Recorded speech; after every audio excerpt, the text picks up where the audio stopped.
Hello, welcome to the Legendary Brown Note. You might have noticed we have an intro for today's video. Huge thanks to fellow YouTuber Budget Audiophile for creating it. You guys should check out his channel. He has way more woofage than me. Link in the description below. Today we'll be taking a look at 2019's Godzilla King of the Monsters. As you can probably tell from the graph in the intro, this is gonna be a bass fest. As always, spoilers ahead. Let's jump right in. Scene number 1 starts with the 3 stomps, and it gets introduced in the logos. The first stomp, nothing special. Second stomp, feeling a little bit. But that third stomp is very, very impactful. And the roar of Godzilla, it comes up above you. You know you're gonna be in for a treat.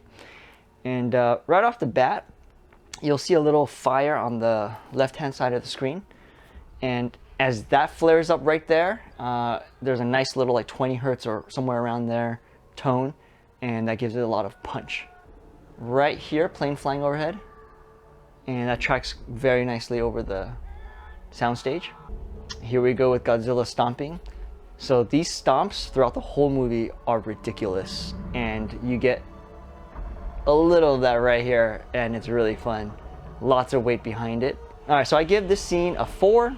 It has lots of bass, it has lots of overhead, and it's a nice way to start off the movie. This next scene starts with the ice cracking, and it produces some really nice bass, and there's lots of rumbling and groaning throughout this like next 30-second sequence.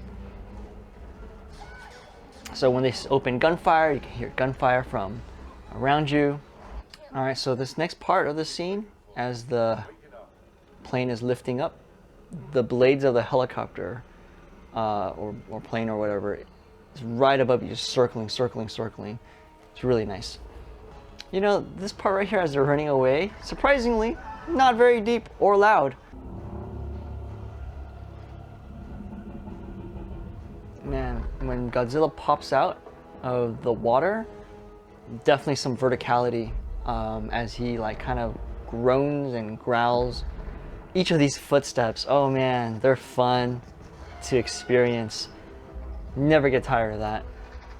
All right, when they're in here, you can very clearly hear the monsters breathing from above as they're trying to get out. And again, right here.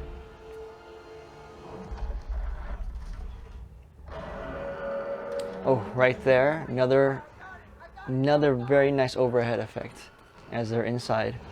Lots of low-end rumble in this one, a couple of overhead effects. Scene gets a 4. Okay, so this next scene starts off with some sirens in the air, and you get some panic, you get people in the surround channels. Then right here, you get a nice little helicopter panning from right to left overhead. All right, a little bit afterwards, you hear Rodan scream, and you feel a nice little rumble. Another nice little explosion there. So as Rodan emerges from his vault, very nice, deep, loud bass right here.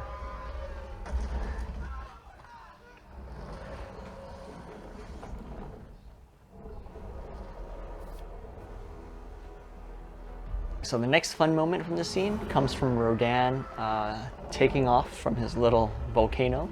So each of these steps right here, nice little bass moments. The wings flapping creates some more bass.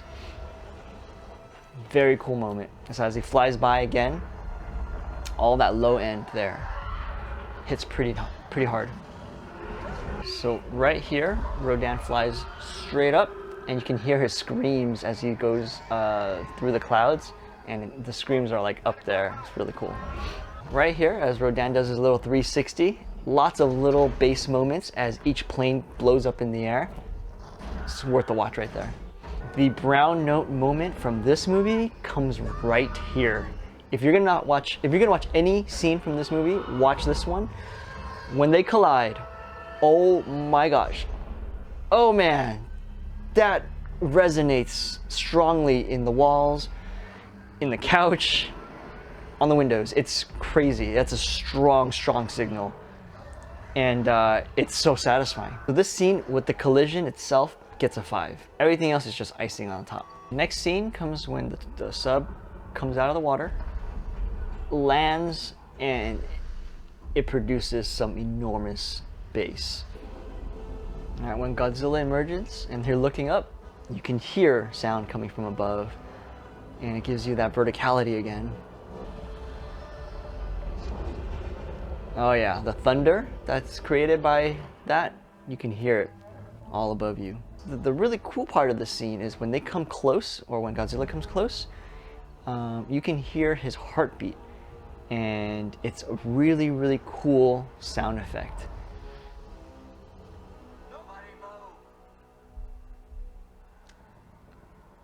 So right there, it's a nice low, it's not like super high volume, but I really like the effect. And it's very quiet, except for that heartbeat. All right, so this scene gets a 4. Last scene is a long one. It's about like 10 minutes long. And it's got a little bit of everything. So right there when she looks back at the flag, which is behind me, you can hear it flapping in the wind, which is pretty cool. Again, lots of sound coming from above you. Alright, so there's your dynamic range test. Super quiet, super loud right there.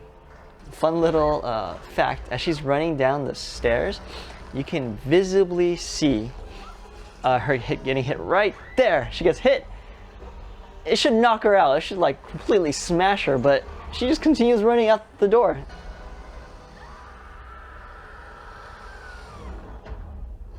Okay, right there, that beam washes over your head because it passes over her head, and you can hear the roar coming from above right there.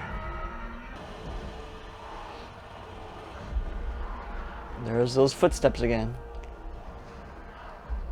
Sound amazing. Starting from here and going for the next like minute or two is where this scene earns its points. It starts off with them landing, and when they get out, the first 2 people get obliterated by these beams, and oh, right here you can hear the monsters coming from above again. But they get obliterated by these beams, and they sound so good. Very reminiscent of World of Worlds. I love those beams from World of Worlds, and anytime anybody does something similar, it's fantastic. So here, man, as they're kind of walking around, you can hear all sorts of rumbling and like giant deep bass impacts from the 2 monsters going at it. Right there when they fall down, the panning, the overheads, it's all here. Oof, these explosions, right? They're all working in these like next minute or two. Right there, when the plane smashes through, really nice explosion. Lots of verticality here in the monsters. Another nice explosion coming up right here. Alright, so the next part that has some really nice bass is when Godzilla falls from the sky. Just lights up the entire room. Get a blast of sound coming through. Little flapping of the wings right here. Very nice and loud and very low. So when you first hear that first step that Fire Godzilla takes, oh, it's a great introduction. Yeah, those first steps sound so good. They feel so good too. The tail end of this scene, and which is the last part of the movie, has a really nice breath that he takes, and it took me by surprise. Right there, it just kind of shakes the windows. This scene gets a 5.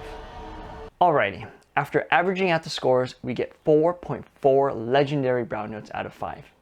That's good enough to take 2nd place on the legendary board.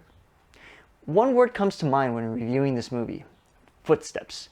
Each time any of the monsters, Godzilla included, takes a step, the whole room just fills up with clean, punchy bass. This is the first movie I reviewed with my newly built Boss platform, review coming soon, which allows me to feel a lot more bass from 20 Hz on down.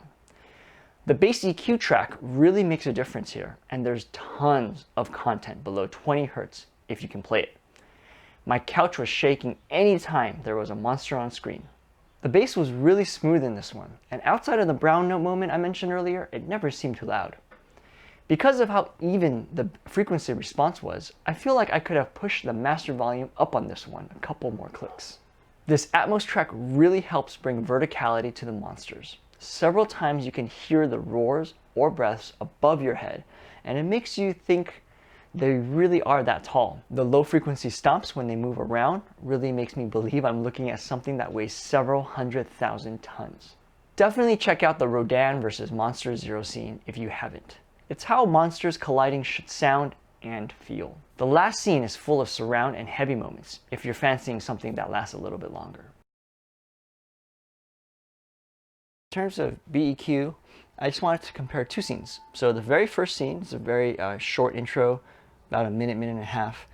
And the first and second stomps, you don't really feel that much of a difference.